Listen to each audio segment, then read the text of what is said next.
History made. Princess Leonor Royal wedding stuns Copenhagen. It began as another royal ceremony, elegant, predictable, meticulously planned.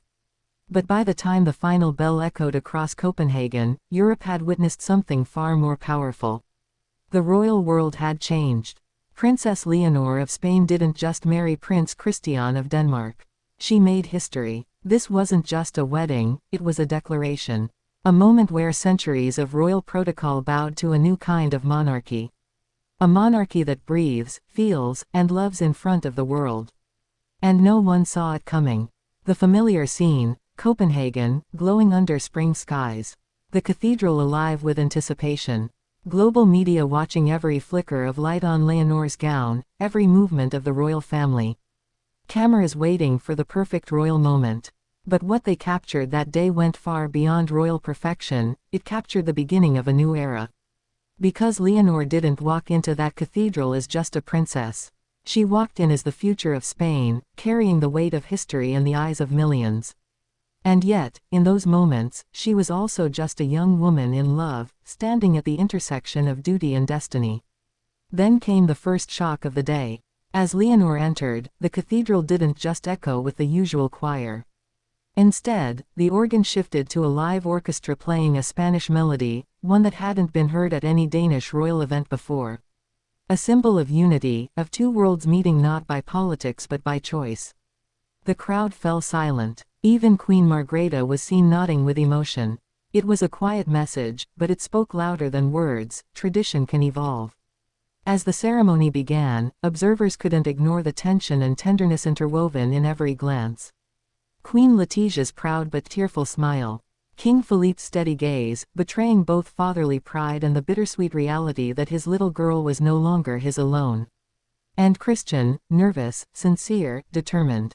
When the priest asked if they would honor each other, through all seasons, royal and real, Leonor's answer came not as a whisper, but as a firm, confident yes. The cathedral erupted in quiet applause, a breach of royal etiquette, but no one dared stop it. The atmosphere had shifted from royal formality to something deeply human. And that's when history truly began to unfold. Midway through the ceremony, a beam of light broke through the cathedral's stained glass windows, landing directly on Leonor and Christian as they exchanged rings.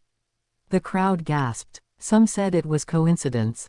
Others called it destiny. But every camera caught that exact moment, a symbolic glow over Europe's youngest royal couple. As the vows ended, the world outside erupted. Bells rang across Copenhagen, and streets flooded with spectators waving both Spanish and Danish flags. It was no longer two kingdoms celebrating separately, it was one collective voice cheering for a love that defied expectations. But inside the palace walls, there was more. Later that evening, during the royal reception at Amalienborg Palace, a moment occurred that wasn't planned for the cameras, but somehow, it slipped through. As the couple took their first dance, Leonor whispered something to Christian that lip readers later revealed. "This is where I stop being a princess and start being me."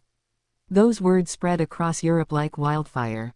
Because in them was the truth every young royal has hidden for centuries, the wish to be seen as human before being seen as heir. The footage shows Christian smiling, pulling her closer, whispering back, "Then let them see you." That exchange alone became the defining moment of the night, and perhaps, of her generation. But this story didn't stop at romance. It became a masterclass in diplomacy. From Madrid to Copenhagen, the union symbolized more than marriage, it was the merging of royal legacies, a living bridge between northern and southern Europe. Spanish media hailed it as La Unión del Siglo, the union of the century. Danish outlets described it as the marriage that modernized the monarchy. At the royal dinner, speeches began. King Felipe, usually reserved, stood to address the crowd. His words were simple but powerful. "Tonight, two families unite, but more importantly, two hearts remind us what leadership should look like, grounded in love, not distance." Applause filled the hall. Even the Danish Prime Minister, present at the dinner, was seen wiping tears. Then came the surprise that no one had predicted. During the toast, Queen Letizia presented her daughter with a pendant, a family heirloom worn by Queen Sofia decades ago. But what stunned guests was not the jewelry, it was the inscription on the back, revealed by photographers later that night. It read, "To lead, first learn to feel." Those 5 words captured the spirit of the entire day. From there, the footage of the celebration spread worldwide. In Madrid, people filled public squares to watch the broadcast replay. In Copenhagen, cafes kept their screens on for hours as locals discussed every detail. For one night, royal life didn't feel distant, it felt relatable. Real. Yet even amid the joy, the palace corridors whispered of tension. Some traditionalists criticized the couple's openness. Too emotional, one royal commentator said. Too modern. But for the younger generation, that was exactly what made the moment historic. Because for decades, the royal world has been accused of being too cold, too scripted. Leonor shattered that perception in one day.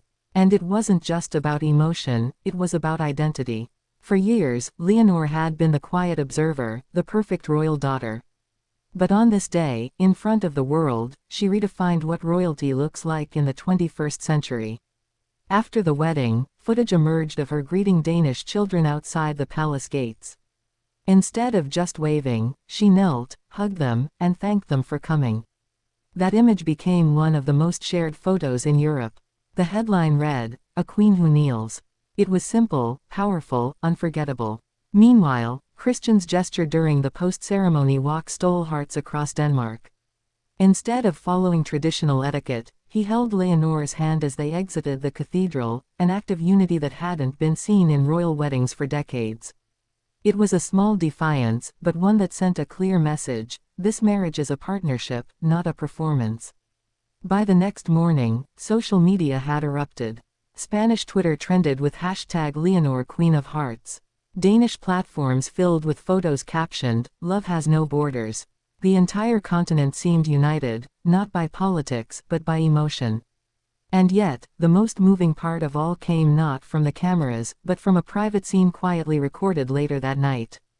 In the royal garden, after the celebrations ended, Leonor was seen sitting alone for a moment, her crown placed beside her.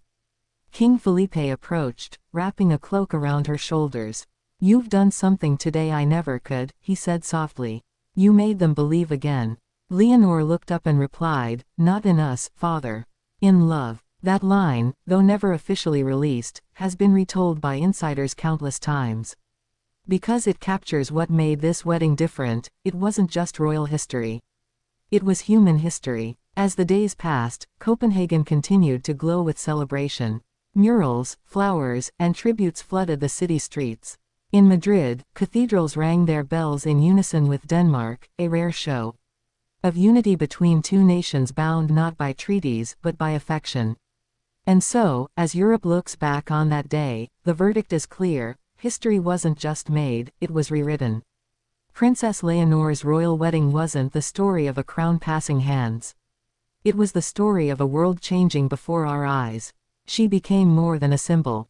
She became a bridge, between generations, between nations, between the formality of monarchy and the authenticity of modern love. And as the footage continues to circulate online, millions replay that final image: Leonor and Christian standing on the palace balcony, fireworks bursting behind them, her gown catching the light, their hands intertwined. The cheers below echo a truth that transcends time and titles. Royalty is no longer just about power. It's about purpose. It's about heart. And on that unforgettable day in Copenhagen, a young princess showed the world that history doesn't just live in books, it lives in moments like these. Moments when love leads the crown, and the world remembers what royalty truly means.